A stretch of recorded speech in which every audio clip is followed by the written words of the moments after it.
Vítame vás v najnovšom vydaní AI generovaného podcastu newslettera Stredaj. Dnes sa pozrieme na naozaj fascinujúci stret. Sú to akoby dva svety v umelej inteligencii, ktoré sa vyvíjajú naraz, ale idú úplne opačnými smermi. Ako to myslíš? No na jednej strane je tu tá veľká, povedal by som až existenčná otázka peňazí a dôvery. Teda môžu vôbec reklamy a AI chat existovať spolu, bez toho, aby sme sa my, používatelia, cítili nejak podvedení? Aha, rozumiem. A ten druhý svet? A na druhej strane sledujeme takmer každý deň ten bleskový vývoj nástrojov, ktoré sú stále výkonnejšie, kreatívnejšie a spoľahlivejšie pre reálnu prácu. Presne tak, je to vlastne paradox. Kým na marketingových oddeleniach sa rieši, ako AI monetizovať bez straty dôvery, tak vo vývojárskych tímoch riešia, ako tú AI urobiť dôveryhodnejšou po technickej stránke. Presne. A dnes sa na obe tieto línie pozrieme pekne zblízka. Prebereme si, ako Anthropic, to sú tvorcovia modelu Claude, veľmi provokatívne otvorili debatu o reklamách.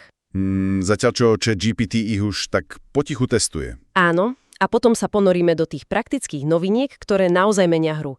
Od prekvapivo konzistentného AI videa z Kling 3.0 až po tú analytickú silu Claude Opus 4.6 a jeden naozaj chytrý prístup k overovaniu faktov od Perplexity. Dobre, poďme to rozbaliť. A začníme tým, čo rozvírilo vody počas Super Bowlu, pretože to bol naozaj majstrovský marketingový ťah. Absolútne. Anthropic, tá firma za modelom Claude, sa rozhodla pre niečo úplne iné. Namiesto tej klasickej reklamy, vieš, kde by ukazovali, čo všetko ich AI dokáže? Ukázali presný opak, ukázali nočnú moru. V sérii takých krátkých, temne vtipných spotov sa človek pýta AI na naozaj citlivú tému. Rieši tam rozpadávajúci sa vzťah, pýta sa na svoje zdravie, na prácu a uprostred tej hlbokej, empatickej odpovede ho zrazu preruší vtieravá sponzorovaná vsúka. Áno, na nejaký úplne nesúvisiaci produkt. Ten pocit je okamžitý a taký nepríjemný? Presne. A pointa je kryštálovo jasná. Nie všetko je vhodná plocha na monetizáciu. A fascinujúce na tom je, ako chytro komunikujú svoju pozíciu. Namiesto toho, aby písali nejaké dlhé manifesty o etike, tak ten problém proste ukázali v praxi. Áno. V priebehu pár sekúnd v divákovi vyvolali presne ten pocit trápnosti a narušenia dôvery, ktorého sa, myslím, všetci obávame. A tým vlastne priamo pozicionujú Claude ako to povedali, AI na myslenie, nie na pozornosť. Je to elegantný, no zároveň úplne priamy útok na ten obchodný model, kde sa pozornosť užívateľa predáva inzerentom. V podstate hovoria, my sme tí, ktorí môžete veriť. Presne. Lebo náš biznis model nestojí na tom, aby sme vám niečo predali v tej najmenej vhodnej chvíli. A tu sa to stáva naozaj zaujímavým, pretože hneď po tejto parodii, takmer ako na objednávku, prichádza realita. OpenAI oficiálne oznámilo, že ChatGPT začína testovať reklamy. To načasovanie je až komické však. Je to neuveriteľné. Ale zároveň to otvára otázku. Pristupujú k tomu naozaj tak necitlivo, ako to parodoval Anthropic, alebo majú nejaký plán, ako to urobiť lepšie? No, snažia sa o to. Aspoň podľa ich komunikácie. Treba povedať, že k tomu pristupujú aspoň zatiaľ s viacerými pravidlami a obmedzeniami. Aké sú to pravidlá? Test prebehá len z USA a týka sa len používateľov bezplatnej a tej najlacnejšej platenej verzie. Vyššie plány ako Pro, Business alebo Enterprise majú zostať bez reklám. To je logické, platíš si predsa za čisté rozhranie. Presne. A OpenAI tvrdí dve kľúčové veci. Poprvé, a toto je zásadné, reklamy vraj neovplyvnia obsah samotných odpovedí. A po druhé, inverenti nebudú mať prístup ku konverzáciám, takže dáta majú ostať súkromné.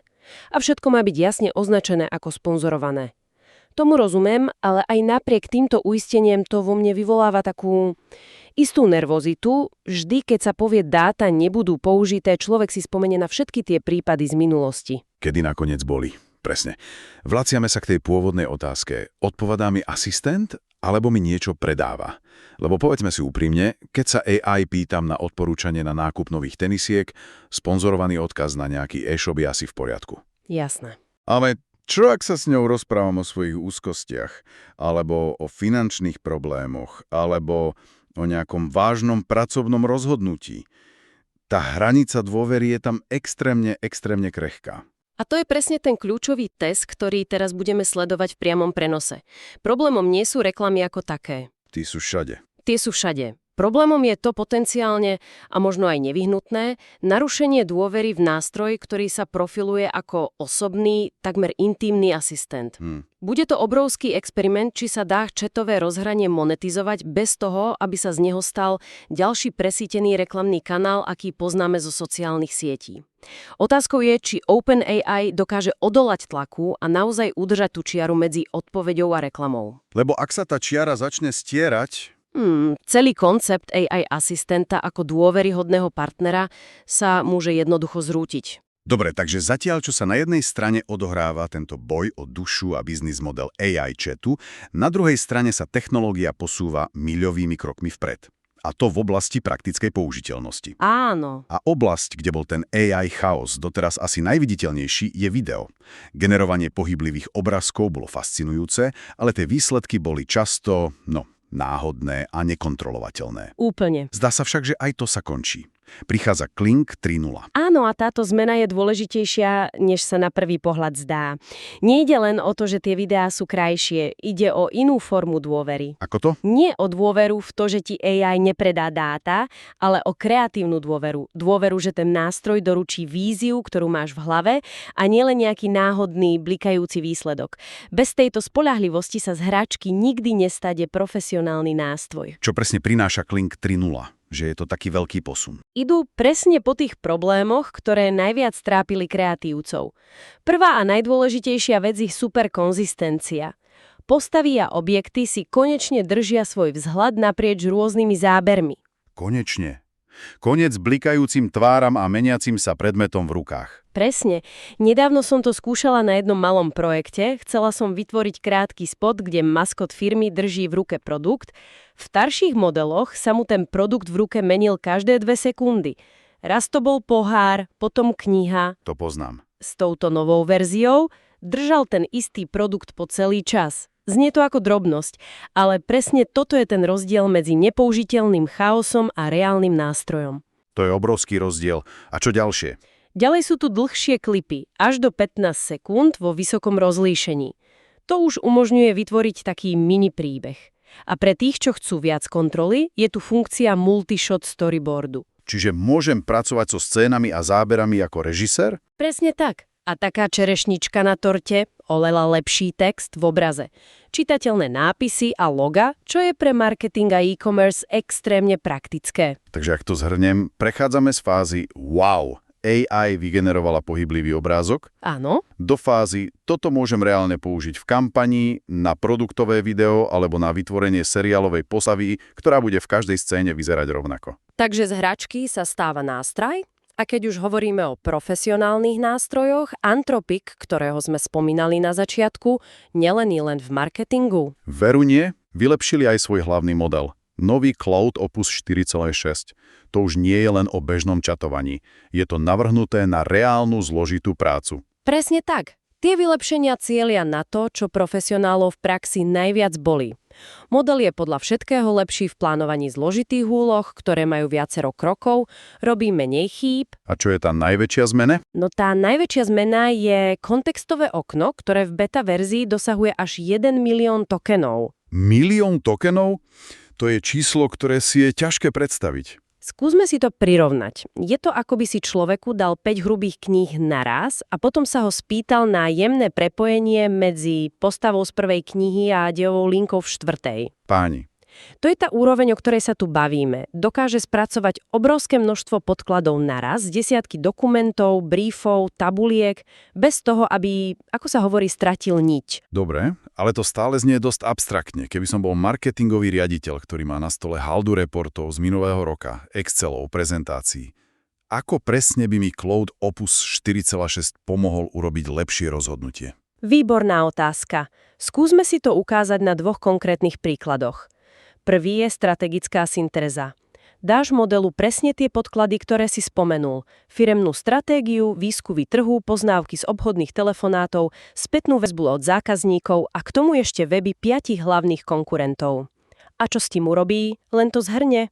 Nie, jeho úlohou je nájsť rozpory, chýbajúce dôkazy, diery v argumentácii a navrhnúť 3 úplne nové pozicionovaňové hypotézy. A to aj s argumentami a rizikami. Fíha. A ten druhý príklad, ten je ešte konkrétnejší. Forenzný audit reklamného účtu. Model dostane exporty dát z Meta a Google Ads, všetky použité kreatívy a dáta o kvalite lídov CRM. A jeho úlohou je urobiť hĺbkovú analýzu, čo funguje a čo nie, a navrhnúť 10 konkrétnych experimentov, ktoré by sa mali spustiť, aj s očakávaným dopadom. Páni, takže to už nie je len asistent na píšanie e-mailov, to je skutočný analytický partner. Presne. A to mení definíciu strategickej práce. Úlohou marketéra už nebude tráviť týždne hrabaným sa v dátach.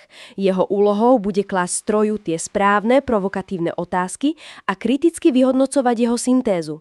Presúvame sa od práce hľadača k práci kurátora a kritika. Presne tak. Wow, to je neuveriteľné. Ale okamžite mi v hlave naskočí obrovský varovný signál. Ako si môžem byť istý, že sa na takú komplexnú analýzu dá spoľahnúť? No áno. Čo ak si ten model pri všetkej jeho inteligencii niečo sebavedomo vymyslí? Alebo prehliadne kľúčový detail v jednom z tých 100 dokumentov? Ako môžem takejto analýze dôverovať pri rozhodnutí, ktoré môže stáť firmu milióny? A to je presne tá otázka za milión, ktorú si kladú všetci. A tu prichádza na scénu spoločnosť Perplexity s veľmi elegantným a zaujímavým riešením. Nazvali ho Model Council, teda Rada modelov. Počkať, rada modelov, takže oni v podstate postavia proti sebe najlepšie modely na svete a nechajú ich pohádať sa? Dá sa to tak povedať. To je geniálne. To je ako mať v tíme 3 super seniorných konzultantov a sledovať, kde sa ich názory zhodujú a kde sa naopak rozchádzajú? Presne tak si to vystihol. Princíp je geniálne jednoduchý. Namiesto toho, aby na otázku odpovedal len jeden model, Perplexity pošle tú istú otázku 3 špičkovým modelom naraz. Napríklad Claude, GPT a Gemini. Presne. A následne špeciálny syntetizátor porovná ich odpovede a ukáže, v čom sa zhodujú a v čom si protirečia. Je to vlastne nástroj na riadenie rizika. Lebo vieme, že modely si niekedy vymýšľajú, halucinujú. Áno, a tento režim rady ti dáva jasný signál istoty. Takže ak sa všetky 3 modely zhodnú, je vysoká pravdepodobnosť, že odpoveď je správna a môžem konať. Ale ak sa rozídu, tak dostaneš jasný signál pozor, tu treba informáciu overiť zo zdrojov, spresniť zadanie, alebo sa nad tým hlbšie zamyslieť. Je to dokonalé riešenie. Povedala by som, že je to skvelý krok, ale nie finálne riešenie. Je to skôr taký detektor dymu. Upozorní ťa na nezhodu, čo je extrémne cenné. Ale samozrejme nedokáže zaručiť, že sa všetky 3 modely nemýlia rovnakým spôsobom. Ak je nejaká dezinformácia rozšírená všade na internete. Presne, z ktorého sa učili. Takže to nie je absolútna záruka pravdy, ale je to momentálne asi najlepší nástroj na riadenie rizika, aký máme k dispozícii. Ideálne na strategické rozhodnutia alebo overovanie faktov pred publikovaním. Čo nás vlastne elegantne vracia na začiatok nášho rozhovoru k téme dôvery. Presne tak? Či už ide o to, či nám AI v odpovedi neprepašuje reklamu, alebo o to, či môžeme veriť v jej komplexnej analýze, tá dôvera je absolútne kľúčová. Vo všetkom. Takže, keď si to celé zhrnieme, čo to všetko znamená? Na jednej strane vidíme takmer filozofický boj o dušu AI chatu, či bude primárne asistentom, ktorý nám pomáha, Áno. alebo sa stane ďalšou reklamnou plochou. Áno. A na druhej strane sa tieto nástroje stávajú neuveriteľne sofistikovanými partnermi pre prácu. Dokážu analyzovať, tvoriť a plánovať na úrovni, ktorá bola ešte nedávno nepredstaviteľná. Ale začíname riešiť oveľa zložitejšie a dospelejšie otázky. Ako napríklad? Ako ju používať zodpovedne, ako ju používať efektívne a ako si môžeme byť istí jej výstupmi. Prechádzame od fascinácie technológiou k jej reálnej a kritickej implementácii do našich životov a práce. A to nás privádza k záverečnej myšlienke pre poslucháčov na zváženie. Keďže tieto nástroje dokážu robiť komplexné analýzy a generovať celé kreatívne kampane, možno najväčšou výzvou do budúcna nebude samotná technológia. Ale čo teda? Možno to bude rozvoj našej vlastnej schopnosti. Schopnosti kriticky posúdiť, ktorému nástroju a na akú úlohu dôverovať a ako overovať výsledky, ktoré sú čoraz presvedčivejšie a sofistikovanejšie. Pretože rozlíšiť medzi briliantnou syntézou a briliantne formulovaným nezmyslom, to bude stále dôležitejšie. To je pravda. To bolo na tento týždeň všetko. Na ďalšie vydanie sa môžete tešiť už na budúcu stredu 18. februára. Prinesie vám ich týždenný newsletter Streda od PS Digital.